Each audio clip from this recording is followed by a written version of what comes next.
Hello बच्चों, आज हम लोग बात करेंगे क्लास 9 चैप्टर 1 कोशिका जीवन की आधारभूत इकाई के बारे में।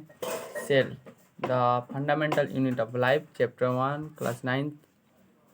तो चलो क्लास को स्टार्ट करते हैं। ये हमारा यूट्यूब चैनल का स्कैनर है, कुंदन कुमार साइंस यहाँ पे लिखा गया है। यहाँ पे ये हमारा स्कैनर है, इसके आप स्कैन कर सकते हो यूट्यूब चैनल या फिर यूट्यूब पर सर्च कर सकते हो कुंदन कुमार साइंस। अब इतना चैनल, तो चलो आगे देखते हैं। इसको आप स्क्रीनशॉट ले लो, स्कैन कर सकते हो।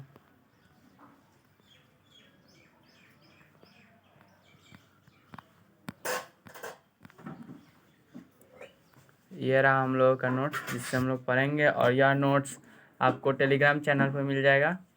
डिस्क्रिप्शन में टेलीग्राम चैनल का लिंक है, उसमें है ये नोट्स। आप सब वहाँ से डाउनलोड करके प्रिंट कर सकते हो। तो चलो क्लास को स्टार्ट करते हैं।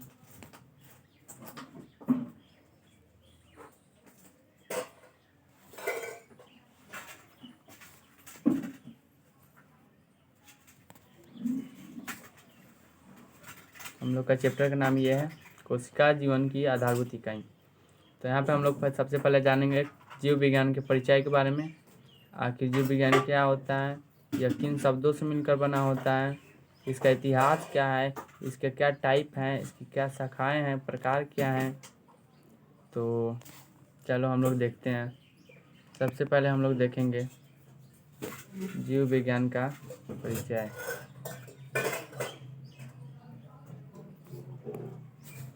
जीव विज्ञान का यहाँ से परिचय देखेंगे।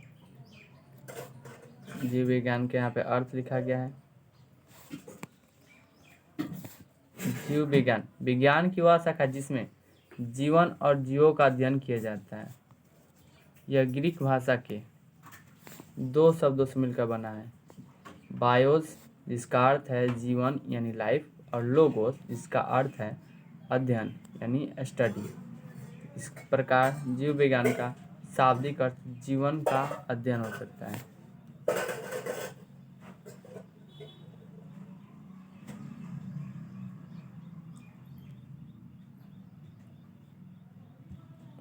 अब हम लोग जानेंगे जीव विज्ञान के इतिहास के बारे में। तो जीव विज्ञान का इतिहास क्या कहता है, यहाँ पे देखिए लिखा गया है। जीव विज्ञान का पहला व्यवस्थित अध्ययन प्राचीन यूनान में हुआ था। जीव विज्ञान का जो व्यवस्थित अध्ययन हुआ था उसका प्राचीन यूनान में हुआ था। आधुनिक जीव विज्ञान की नींव 19वीं शताब्दी में रखी गई थी। इस शब्द में पहली बार प्रयोग फ्रांस के वैज्ञानिक जीन बैप्टिस्ट लेमार्क ने 1801 में किया था। ये सब आपको याद नहीं लिखना, बस आपको ये लेमार्क को याद रखना है कि 1801 में किया था बस। तो चलो हम लोग आगे चलते हैं। जीव विज्ञान की शाखाएं और जीव विज्ञान के महत्व के बारे में जानेंगे। क्या है जीव विज्ञान की शाखाएं और जीव विज्ञान के महत्व क्या है। तो जीव विज्ञान की दो टाइप होते हैं। जीव विज्ञान मुख्य रूप से दो शाखाओं में व्यवस्थित है। पहला वनस्पति विज्ञान जिसे बॉटनी बोलते हैं, और दूसरा जूलॉजी यानी प्राणी विज्ञान। इसे जानवरों का अध्ययन किया जाता है, और बॉटनी में पौधों का अध्ययन किया जाता है। तो यहाँ पे अब देखेंगे हम लोग जीव विज्ञान के महत्व के बारे में। आखिर क्या है जीव विज्ञान के महत्व।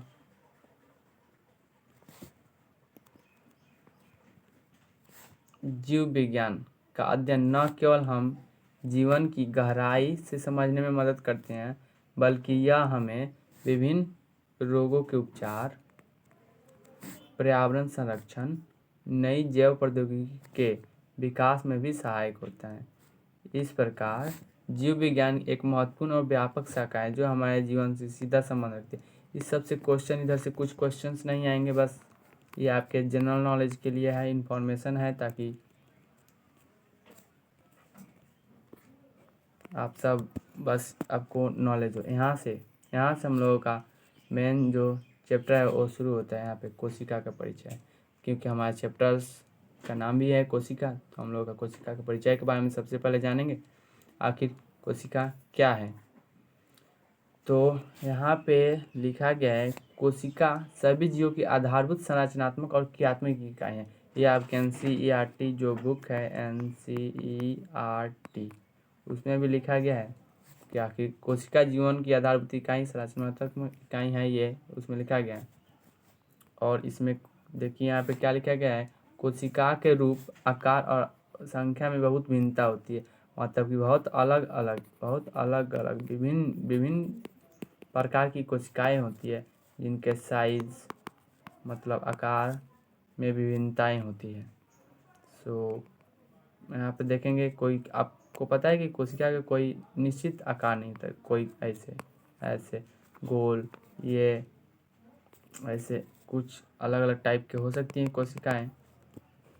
और एक हम लोग यहाँ पे बात करेंगे अमीबा, जो उसका वह यही होता है अमीबा, जिसके बारे में आपके मतलब NCERT और ये सब मतलब अमीबा वाला जो क्वेश्चन है वो में बहुत पूछता है, आगे जानेंगे हम लोग। तो यहाँ पे सबसे पहले हम लोग देख लेते हैं कोशिका के बारे में कि क्या है कोशिका।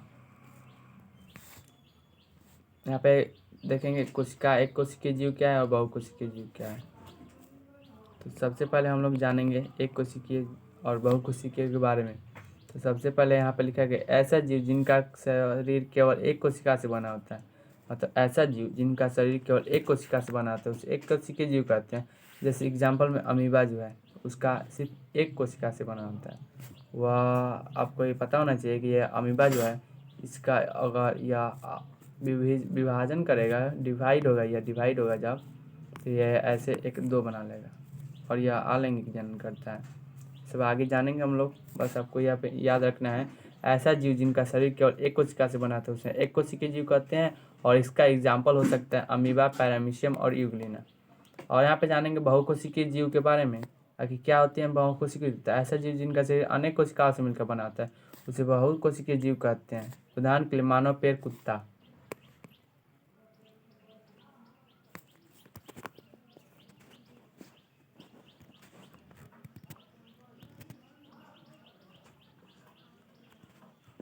यहाँ पे कुछ और पॉइंट्स दिया गया है, क्या है देखिए, कोशिका का आकार और आकृति उसके कार्य के अनुरूप होती है। यहाँ पे बताया गया है कि जो कोशिका की आकार है और आकृति है उसके कार्य के अनुरूप होती है। पादप और जंतु कोशिकाएं मुख्य रूप से समान होती है। जो पादप कोशिकाएं होती हैं और जंतु कोशिकाएं होती है दोनों सेम होती है। तो यहाँ पे आगे हम लोग देखेंगे, लेकिन कुछ महत्वपूर्ण भिन्नताएं होती हैं। पादप कोशिका में कोशिका भित्ति के चारों ओर सेल्यूलोज की बनी कोशिका भित्ति पाई जाती है। और जो पादप कोशिकाएं होती हैं कोशिका विभित्ति और कोशिका द्रव में होती है। क्या समझ में नहीं है? पादप जो कोशिका होती है कोशिका भित्ति और कोशिका द्रव में भरी होती है। मतलब आपको हम समझा रहे हैं, ये मान लीजिए कोई पादप कोशिका है, इसके अंदर कोशिका भित्ति और कोशिका द्रव से भरी होती है। यह है कोशिका भित्ति, कोशिका द्रव और इसके चारों तरफ कोशिका भित्ति।